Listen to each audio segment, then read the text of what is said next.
10 წლის წინ წილკნისა და დუშეთის მთავარეპისკოპოს ზოსიმეს ლოცვა კურთხევითა და კოჭობას მოსახლეობის ძალისხმევით ეს ტაძარი აშენდა. მღვდელმთავრის ინიციატივით ეკლესია მაცხოვრის ფერისცვალების სახელზე იკურთხა. მას შემდეგ ყოველ 19 აგვისტოს ფერისცვალების დღესასწაულზე მთავარეპისკოპოსი ზოსიმე ამ ადგილს სტუმრობს და უფლისადმი სადიდებელ ღვთისმსახურებას აღავლენს. დღევანდელი შემთხვევა კი გამონაკლისია. მრევლის ინიციატივით ტაძრის აშენებიდან 10 წლის იუბილეზე საზეიმო მოწირვა აღევლინა. ღვთისმსახურების დასრულების შემდეგ მღვდელმთავარმა მრევლი დაალოცა და ის პერიოდი გაიხსენა, როდესაც ქტიტორი მასთან ტაძრის აშენებისთვის კურთხევაზე მივიდა. ყველას შეგეციოთ დღევანდელი წირვის სალა და მადლი. შეგეციოთ დღევანდელი დღესასწაულის მადლი. კოჭობის ტაძრის 10 წელი შესრულდა დღეს განსაკუთრებული სიხარული არის ჩვენი. სულ მახსოვს როგორ გაიფინა მაინც ამ წლებმა. მახსოვს ბატონის შალვა რომ ჩამოვიდა ჩვენთან წილკანში და გაგვიცხადა ეკლესიის გახსნის სურვილი, აშენების სურვილი. მაშინ სახელიც არ ვიცოდით ვის სახელზე უნდა დაფუძნებულიყო ეკლესია კოჭობაში, მაგრამ როდესაც გავიგე რომ ეს ტაძარი მთაზე უნდა ყოფილიყო, მაღალ მთაზე აქ მაშინვე გაგვიჩნდა აზრი იმისა, რომ ეს უნდა ყოფილიყო ფერისცვალების სახელობის. ადრე როცა მე თაბორის მთაზე მომიწია ყოფნა ერთხელ მოვილოცე ჩვენ თაბორის მთა, სადაც მოხდა ფერისცვალება უფლისა, იმ დღიდან ცოცხლობდა ჩემში სურვილი, რომ სადღაც საქართველოში ჩვენს ეპარქიაში, ჩვენს სამწყსოში იქნებ რომელიმე მთაზე გაგვეჩინა ფერისცვალების ტაძარი და როცა ბატონმა შალომეს გააცხადა, მაშინ მივხვდი რომ უფალი იმ სურვილსაც მისრულებდა, რომელიც მე გამიშთა თაბორის მთაზე ყოფნისას ისრაელში. აი 10 წელი გავიდა მას შემდეგ და ჩვენ უკვე გამშვენებულ მოხატულ ეკლესიაში შევასრულეთ წირვა-დღევანდელი მსახურება ჩვენი და მე მინდა ყველას მოგილოცოთ ეს ბედნიერი დღე. ნამდვილად შენაძენი არის კოჭობის ტაძარი საქართველოს ეკლესიისათვის და არც შემთხვევითი არ არის რომ იგი ფერისცვალების სახელზეა დაფუძნებული. მე ყოველთვის ვამბობ ხოლმე რომ და კოჭობის ტაძარი შეეწიოს ჩვენი ხალხის, ჩვენი ერის ფერისცვალების საქმეს მომავალში. ეს არის აზრი ქრისტიანული ცხოვრებისა, რომ ადამიანმა უნდა შეიცვალოს ფერი, მიწის ფერი, ქვეყნის ფერი, თანდათან უნდა შეიცვალოს ეციური ფერით, უფლის ფერით. ამ დღეს ადგილობრივები დიდი ხანია ელოდნენ და ტაძრის 10 წლის იუბილეს უდიდესი სიხარულით აღნიშნავენ.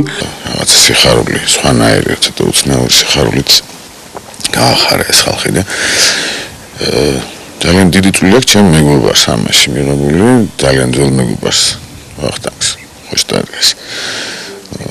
და რაღაცა პატარა მონაწილეობა მე არქიტექტურული და მეც მე მიიღია ამ ტაძრის მშენებლობაში, ანუ თვითონ ძალიან ბედნიერი ვარ. 19 აგვისტო ჩვენი ეკლესიის ზეიმია, მის სახელობის ზეიმია ფერისცვალების და ძალიან ბევრი ხალხია ხოლმე და დღევანდელი დღე ეს უფრო სამოქალაქო ზეიმს ემსგავსება, იმიტომ რომ 10 წლის თავს მართალი ეკლესიისას, მაგრამ მაინც აღარ არის საეკლესიო დღესასწაული არის ჩვენთვის არის და ხან ჩვენთვის არის დღეს ცოტა ხალხია, ამიტომ წარმოდგენილი. სხვა რა გითხრათ, შემიძლია მოგახსენოთ რომ აქ ძალიან ბევრი ბავშვი დადის, ჩვენი შვილიშვილები მოდიან.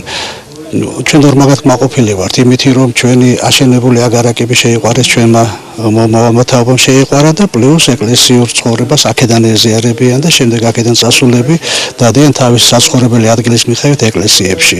ერთნავიანი ბაზილიკის ტიპის ტაძარი ქტიტორ შალვა გვარამაძის ძალისხმევითა და ადგილობრივების დახმარებით აშენდა. სრულიად საქართველოს კათოლიკოს პატრიარქის, მცხეთა თბილისის მთავარეპისკოპოსის და ბიჭვინთისა და ცხუმ აფხაზეთის მიტროპოლიტის, უწმინდესისა და უნეტარესის ილია მეორის ლოცვა კურთხევით საპატრიარქოს ხუროთმოძღვრების საბჭოს მიერ ისეთი პროექტი დამტკიცდა, როგორიც ამ მთაზე მდებარე ეკლესიასა და სოფლის იერსახეს დაამშვენებდა.